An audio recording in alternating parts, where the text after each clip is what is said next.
Speech के लिए आज के मुनाद के president honourable Naeem Shaheen sir को आवाज़ दूंगा। आप गुलशन आमना हाई स्कूल रोए रवा हैं और आपके सामने प्रेसिडेंशियल स्पीच दें।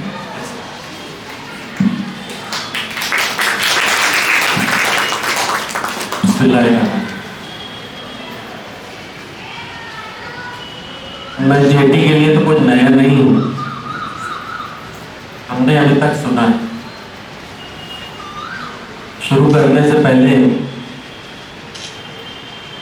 मेरे मुश्मा के तमाम मेम्बरान जो यहाँ मौजूद हैं का मैं शुक्रिया अदा करता हूँ कि वो शॉर्ट नोटिस पर यहाँ जमा हुए और प्रोफेसर ने सलमा मैडम और वैसे उनको देख के बहुत हैरान हूँ। तायरा पर की खिदमत आज तक यहाँ जारी, बड़ी बात है।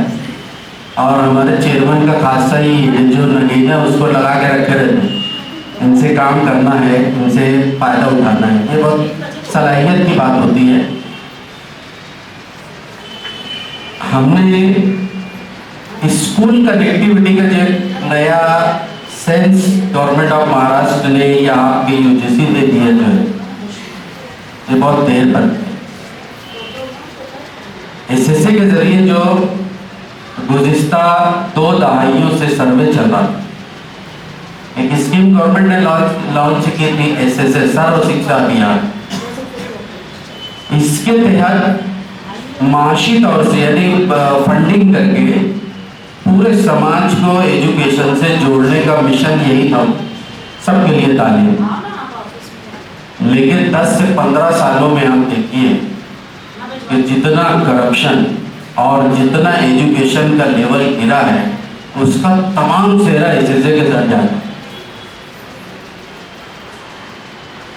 जितने असातिज़ा जो कोई लायक के नहीं थे, वो एसएसए में अपने आप को ऑफिसर बोल के बैठे रहते, हम ये प्रमुख है, हम वो प्रमुख है, ऐसा है वैसा है। और इसकी वजह से स्कूल में कोई तालीम हासिल नहीं हो पाई। कंस्ट्रक्शन में जितना घाटा, जितना घोटाला हुआ एसएसए में, उसके बाद से पूरी तस्वीर बनती कर। उसके बाद गवर्नमेंट ने समग्र शिक्षा अभियान पे बोलना चाहिए कि मिशन लाया। ये दोनों के दरमियान जो रिसर्च बैठे हुए, तो मांग करना मैं आप लोगों के जैसे ही रिसर्च बैठे थे, वो रिसर्च प्रोफेसर क्वालिफाइड डॉक्टर्स को बुलाकर ये सर्व शिक्षा अभियान और समग्र शिक्षा अभियान, इसके ऊपर हमको क्या करना है ये बोलिए। अभी आपकी तो कनेक्टिविटी आप आज से शुरू होगी स्कूलों की। स्कूल एजुकेशन में क्या तकालीफ है, क्या वजह से ये सब हो रहा है, ये आपको नहीं मालूम।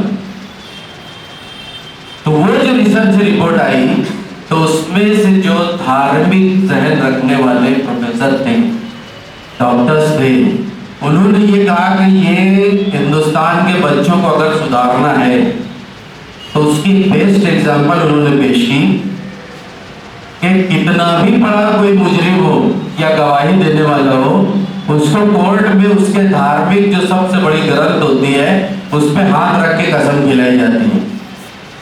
यानी ये कि धार्मिक मुद्दा अगर आता है तो उसमें वो काम करेगा, झूठ नहीं बोलेगा। ये दोनों के दरमियान उन्होंने एक नया शुरू किया, उसको वैल्यू एजुकेशन का नाम दिया, मूल्य शिक्षण। ये एक रास्ता था कि हम अपने असातिज़ा के जहनों में, बच्चों के जहनों में ये बात डालें कि सच क्या है, ईमानदारी क्या है और करना क्या है।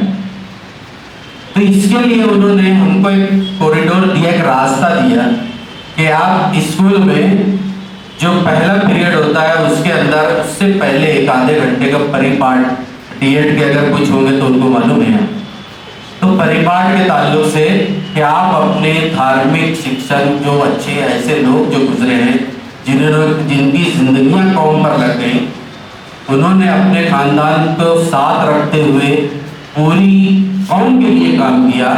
ऐसे लोगों की कहानियाँ और ऐसी जो फैसिलिटीज जो बगैर कोई सर्वसामान्य के आलम में जिन्होंने कौम के लिए, देश के लिए, शहर के लिए, महल्ले के लिए जिन्होंने काम किया, उसकी ताल्लुक से आपको परिपाठ में बोलना है। उसका भी रिजल्ट कुछ हद तक मिला, लेकिन आखिर में फिर एजुकेशन का पूरा पैटर्न चेंज हुआ जो हम 2025 से भी लागू होने वाला है। तो इसमें उन्होंने बाय फोर्स सबकी कनेक्टिविटी अब शुरू कर रहे हैं। बाय फोर्स का लफ्ज इसलिए इस्तेमाल कर रहा हूं मैं कि आप एक सिस्टम बना दिए कि जियो टैग, मैडम ने कहा आपको फोटो भेजना है जियो टैग का, कि आप यहाँ काम कर रहे हैं या नहीं, आपकी स्कूल ये जगह पे वाकई है कि नहीं। जियो टैग का बेटा जो लोगों को नहीं मालूम है बता रहा हूँ, लॉन्जिट्यूड और लैटिट्यूड, उसके अंदर बाय डिफॉल्ट उस पर जब हम खींचते हैं उसका कैमरा, उसका सॉफ्टवेयर होता है, तो उस पर तूलुल बलद और अर्जुल बलद पे कौन आपकी स्कूल कहाँ वाकई है, वो लोग वहाँ ऑफिस में बैठ कर देख लेते हैं। लाखों रुपया कंस्ट्रक्शन के लिए ग्रांट दी जाती है, तो जियो टैग का फोटो मंगाया जाता है।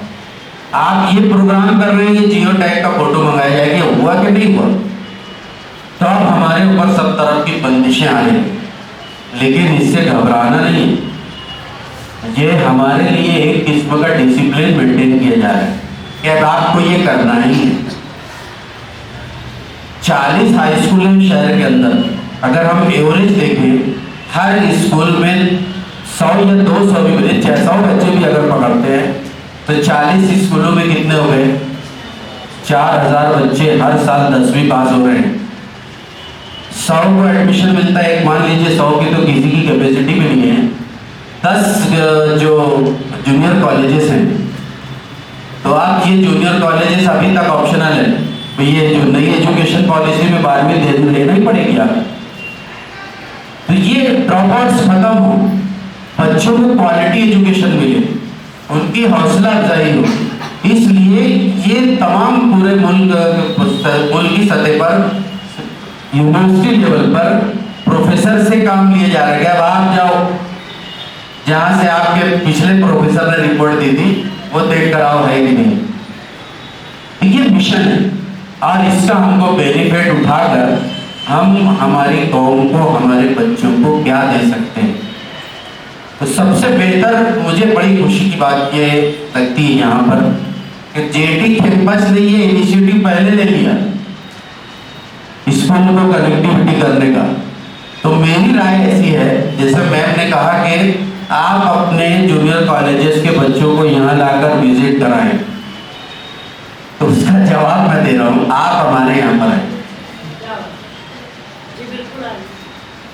जो आपके प्रोफेसर इस फील्ड में जो आप लोगों ने मुख्तस किया होगा, तो उनको लाएं आप।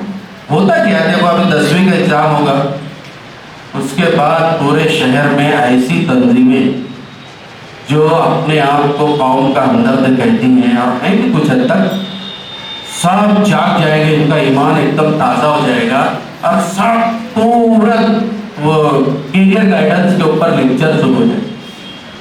देखिए आप, मेरी बात गलत नहीं निकलेगी आपको। तो ये होगा क्या, ये बच्चा 10वीं पास हुआ, ये बच्ची 12वीं पास हुई, अब उसको सब कैरियर गाइडेंस के तहत उनको गाइड करने का काम नहीं है, वो डिस्टर्ब करने का। जो तंजीम आती है वो बोलते मेडिकल में जाओ, एक तंजीम आती है इंजीनियरिंग में जाओ, एक जो तंजीम आती है वो अलग शॉर्ट टर्म कोर्सेज, ये तमाम चीज़ों की माहिती आपको देना है। आपके प्रोफेसर हमारे स्कूल में आए और अभी जो एग्जाम शुरू है, अभी 2 महीना है मैडम, इसमें आप उसका फायदा उठाएं। तो 9वीं से शुरू कीजिए। 9वीं में बहरहाल 9th जमात में बच्चे सेंसिबल हो जाते हैं, तो उनको ये बताइए, हम आपको माहौल प्रोवाइड करेंगे, जितने हमारे मुश्किल के सब आपको वेलकम करेंगे। 9वीं के बच्चों से आप बताइए जब ये प्रोफेसर है।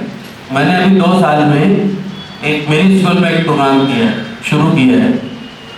6 महीने में मैं 2 लोगों को बुलाता हूँ, पूरे कंपाउंड में मैं तमाम बच्चों को बिठा देता हूँ। पहले से हम लोग उनका जहन बना देते, सवाल करते हैं। वायरलेस माइक पूरे कंपाउंड में दे दिया जाता है, 2-3 माइक रहता है। हमने अभी पहले शुरुआत की थी नई मिजाज फिल्म इंडस्ट्री में, जिन्होंने मकान में लिखे उनको बिठा। अब जो बच्चे उनसे सवाल करते हैं ना, तो ये वो वाकई उनके जहन में जो चलते रहता है, वो क्या बनना चाहते हैं, वो सवाल आते हैं। एक बच्चा एकदम जिसको बोलना चाहिए, वो शायद उस दिन मुंह भी धो के आया था, और कपड़े भी अजीब किस्म के थे, लेकिन वो खड़े हो बोले सर मैं शाहरुख खान बनना चाहता हूँ। तो वो हुआ क्या, वो उसकी सवाहत को देखकर तो हमने मजाक उड़ा ली, उसकी हंस लिए सब जोर से, लेकिन उसकी जो भावना है, उसके दिल में जो कुछ बनने की सलाहियत अगर है, उसने जाहिर कर दी। अब मेरा काम था उसको संभालने का। समझ रहे हैं आप बात? तो हमारे बच्चों के जहनों में क्या चल रहा है, ये आप आइए, हम बिठाते हैं आपको, प्रोफेसर है जेडी के, सब बैठे हुए, पूछो आपको क्या पूछना है, तो आपको माहौल मिले, फिर आप उस वक्त जहन साजी करना आपका काम है। हमारा कॉलेज है, आप आइए वहाँ देखिए, ये चलता है, ये बच्चे हैं, हम हमारे वक्त तो ये सब था ही नहीं। हमने कॉलेज में क्या क्या किए जाने दो, लेकिन कुछ है। और उसी कॉलेज ने, उसी स्कूल ने, नगर पालिका के स्कूल से पढ़े हुए, मालेगांव में उस वक्त सिर्फ शायद 2 प्राइमरी थी, एक जेड स्वेस की और एक जेडी की थी शायद। और जेडी का एहसान मैं बता रहा हूँ, मेरे भाई की जब शादी हुई, मुझसे बड़े भाई हैं, तो मेरी भाभी को एक सनद मिली थी जहेज में, तो एक रुखसती थी और एक सनद वो थी तीनियात की सनद, जो महाजब मिल्लत से दी जाती थी। अब उसका वैल्यू ही हम लोगों ने खत्म कर दिया है। वो एक सनद थी, ये माना जाता था कि ये जो बच्ची जिसको हमने हमारे घर से विदा कर दिया, विदा कर दिया है, इसकी विदाई हो गई, तो ये दीनी तालीम का इसको शर्फ हासिल है, ये सनद थी। और दूसरी ये रहती थी, रुखसती लिखी जाती, हमेशा से एक ही रुखसती लिखी जाती, मेरे नूरे नजर बानो मेरे लगते जिगर बानो। ये होता क्या था असल में, ये हम लोगों ने तहजीब जो थी बुजुर्गों की, जो बगैर समझे बुझे उसको बिदत बोल के खत्म कर दी। अब आप देखेंगे, अल्लाह इनके हारून अंसारी साहब और उनके रुकाए का जिन्होंने इस बुनियाद रखी और जो चलाए, अल्लाह इनके दर्जात को बुलंद करे, उन लोगों ने ही महसूस किया। और आज जब उस शादी उस वक्त जब लगती थी बच्चियों की, तो कोई बोलता था कि कहाँ तक पढ़ी है, तो महाजब मिल्लत की सनद बताई जाती। और आज हर घर में जेटी को सहरा जाता है कि बच्चियां बीए बीएससी सब है, यहाँ पर बीएड है। आप अगर पूछे तो भाई बीए कहाँ से किए, जेटी से। 10 बच्चियों के रिश्ते में 9 बच्चियां ऐसी होती हैं जो जेटी से पाली हैं, ये कम उपलब्धि नहीं। तो इसको जरा सा आप वास्ट कीजिए। और स्कूल में देखिए, आपके पास स्ट्रेंथ जो कम हो रही है या हो जाती है वक्ती तौर पे, वो खत्म हो जाए। और अल्हम्दुलिल्लाह आपके प्रोफेसर ऐसे रहे, ये इतने कैंपस में जितना भी शिक्षण चलता है, तो उसमें आप नुमाया नजर आए और आते हैं अल्हम्दुलिल्लाह। मैं आपके चेयरमैन साहब के पास बैठा रहता हूँ, मुझे पता है क्या है कैसे, लेकिन परफॉर्मेंस सीनियर कॉलेज का जो होता है, ये रोज रोशन की तरह है। तो इसमें कितनी पुख्तगी आएगी और कितने लोगों की जहन साजी होगी, ये आपकी टीम का काम है। हम लोग आप लोगों ने हमको बुलाया है यहाँ पर, तो वो निस्बत भी यही है कि आप थोड़ा सा हमारे साथ चलें, तो ये जो हम लोग आधा काम लेके चल रहे हैं पूरा हो जाए। तो मैं मेरी तरफ से और मेरी पूरे मुश्मा की जानिब से आपको यकीन दिलाता हूँ कि इंशाअल्लाह हम लोग आपका साथ दें। और एक बात छोटी सी रह जाती है, आपके जहनों में वो रहना चाहिए, मुश्मा यानी क्या। Malegaon secondary school headmaster association, उसका नाम है, शहर में आज 40 हाई स्कूल हैं, इसमें ग्रांटेड नॉन ग्रांटेड सब के हेडमास्टरों की यूनियन है, ये तंजीम है। इसमें हमने सिर्फ एक ही मकसद को लेके चला है, एकेडमिक साइड।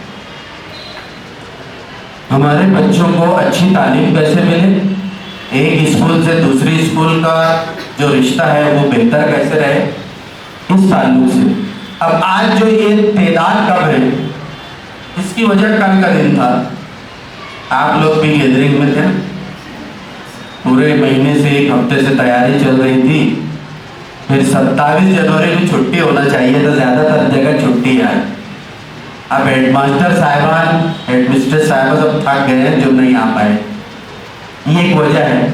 और दूसरी वजह ये है कि हेडमास्टर कब बनता है कोई, जब उसकी उम्र रिटायरमेंट पे आ जाती है, 2 साल 1 साल, यानी आराम करने की उम्र में हमारे वो मेंबर बनते हैं। तो मैं ये बताना चाह रहा हूँ, मैं हेडमास्टर हूँ, आज इसलिए इस प्रोग्राम में आया हूँ कि मेरी छुट्टी है। एकदम सही बात है। आरिफ सर ने कहा था मुझको, मतलब क्या सर आज, यानी कम से कम आप आ गए, बोले सर आज छुट्टी है इसलिए आ रहा हूँ। उसकी वजह है जो शफीक सरदार सर ने कहा ना कि हमारे पास जो बच्चे आते हैं ऐसी कम्युनिटी और ऐसे एरिया से आते हैं बेसरो सामानी के हालत, और आरिफ सर के वहाँ तो ये बेचारे लोग अपनी जेब का पैसा खर्च करके रिक्शा लगाते हैं, उनको यूनिफॉर्म देते हैं, बच्चों को किताब देते हैं। मुझे पता है ये जो डिवोशन है ना, ये इसका रिटर्न हमको कब मिलेगा, जब कहीं से कोऑपरेशन होगा। तो जब हम लोग के पास जब आप आएंगे, हमारे स्कूलों में विजिट करेंगे, तो मैं आज ये अभी एकदम सच्चाई से कहता हूँ कि बहुत सी स्कूलें ऐसी है जहाँ पर सैनिटेशन की भी फैसिलिटी नहीं।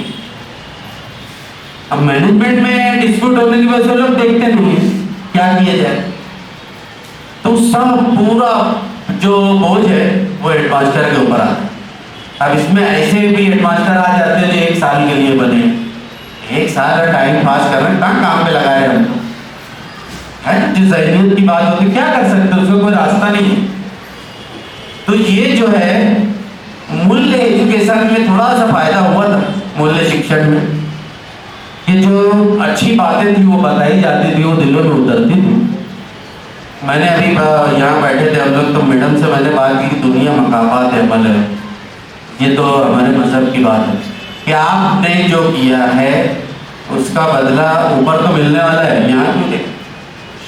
मैंने किसी के साथ चीटिंग की है ना, थोड़ा देर को उसका वो समझ में आएगा, लेकिन आएगा जरूर। खयानत करेंगे बराबर अपने साथ भी होगी, थोड़ी देर पे होगी। तो हम लोग सबसे पहले उस कौम के लोग हैं, उस मज़हब के लोग हैं जहाँ पे ये बातें पहले बता दी गई हैं कि ये सच है, ये गलत है, अगर आप ये करेंगे तो आपके साथ ये होने वाला है, आप ये करेंगे तो आपके साथ ये होने वाला है। तो इसलिए मैं अपनी तकारीर में इस चीज़ का जिक्र करता हूँ कि हम लोग अपने मज़हब से करीब हैं, करीब रहना भी चाहिए, और उसकी जो बुनियादी बातें हैं उसको भी अगर हम एक चीज़ को भी लेके चलेंगे तो इंशाल्लाह हमारी ज़िंदगियाँ सुधरती हैं, रास्ते पर आती हैं। और एक कदम हम अगर अच्छाई की तरफ बढ़ाते हैं तो यकीन जानिए कि अल्लाह ताला उसके लिए 10 कदम आसान करता है। निखरना, एक मरतबा आप शुरू तो करें, निखारने वाली ज़ात ऊपर की है, और जो काम आप करते हैं तो इसके सिले की परवाह मत करो। ये मैं बहुत अच्छा काम की हूँ तो इसको मेरे को रिटर्न मिलेगा, सोचना ही नहीं, वो ऊपर देने वाला। ऐसे माहौल, ऐसे मामला पैदा होंगे कि आपको वहाँ से उठाकर यहाँ बैठा दिया जाए। ये थी मेरे दिल की बात जो मैं आपसे शेयर कर रहा था। आप लोगों ने हमारी उष्मा को इस काबिल समझा कि यहाँ पे जो ऐसे ऐसे हेडमास्टर है जो आपको आपसे शेयर कर सकते हैं कुछ बातें। अल्हम्दुलिल्लाह देखो इतने लोग हाजिर हैं, और इसमें हर एक हेडमास्टर अपने अंदर एक अंजुमन है। ऐसे हेडमास्टर साहिबान यहाँ पर हैं जिनको मैनेजमेंट का भी काम देखना होता है, स्कूल का भी देखना होता है, असातिज़ा का भी देखना होता है, बच्चों का भी देखना होता है। और उन तमाम चीज़ों से पढ़कर ये अगर 2 पल्ला है तो एक पल्ले में तमाम काम, और एक काम जो है मैडम वो समाज का है, और वो समाज जिसमें मायती अधिकार वाले पैदा हो गए है ना, ये एंटी सोशल एलिमेंट कहलाते हैं। ये लोग डिस्टर्बेंस कायम रखते हैं, थोड़ा सा परेशानी होती है, मेरे पास कोई अगर आता है तो मैं उसको बोलते पॉजिटिव अपने को सोने नहीं दो, सो मत, उसको जागते रहो। और जो सवाल वो लोग जो पूछते हैं ना, उनकी वजह से अपना दफ्तर सीधा होते जा रहा है, तो हम पॉजिटिव क्यों ना लें, है ना। सलीका शर्त है, उसको बोलना हौसला शर्त है। दुनिया में कुछ नहीं मुश्किल, हवा के रूप में जलाओ चिराग जल के, हमको ये करना है। मैं बहुत लंबा बोल दिया, इसलिए आप लोग ने मुझे बर्दाश्त करके ऐसा लग रहा है। मैं अपनी बात को मुख्तसर करते हुए और इस इंतजामिया का, सलमा मैम का और यहाँ के जितने प्रोफेसर हैं, मुझे तो बड़ा फख्र हासिल हो रहा हूँ, प्रोफेसरों को बोल रहा हूँ, तो आप तमाम लोगों का शुक्रिया शुक्रिया शुक्रिया।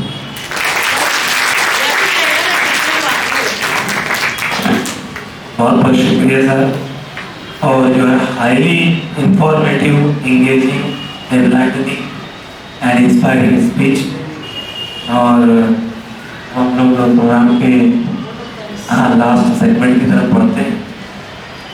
मैं सबसे पहले तो जेडी मैनेजमेंट का शुक्रगुजार हूँ कि इस सरकारी हुक्म को अमल में लाने के लिए हर तरह की लगने वाली सहूलियात को मुहैया करवाया।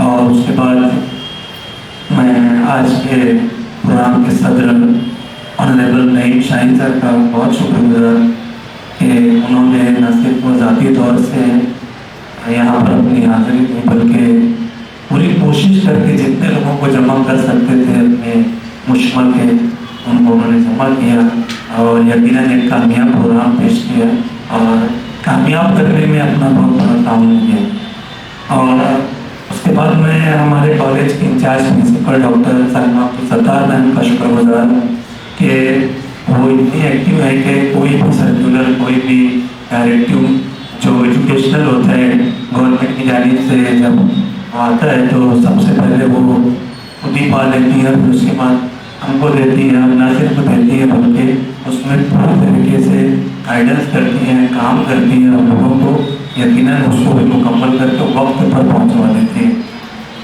उसके बाद मैं अपने तमाम कलीग्स का शुक्रगुजार हूँ कि वो अपना बहुत कीमती वक्त जो भी सब चल रही है एक्टिविटीज़ को छोड़कर यहाँ पर हाजिर हैं और इस प्रोग्राम में मौजूद है। उसके बाद तमाम टीचिंग एसोसिएट्स का कि वो अपने डिपार्टमेंट में से यहाँ आकर इस प्रोग्राम में बैठे हैं और फिर तमाम स्टूडेंट्स का कि वो सुबह से आए हैं और उसके बाद भी जो तो अपना कॉलेज कंप्लीट करने के बाद इस प्रोग्राम में शामिल हैं।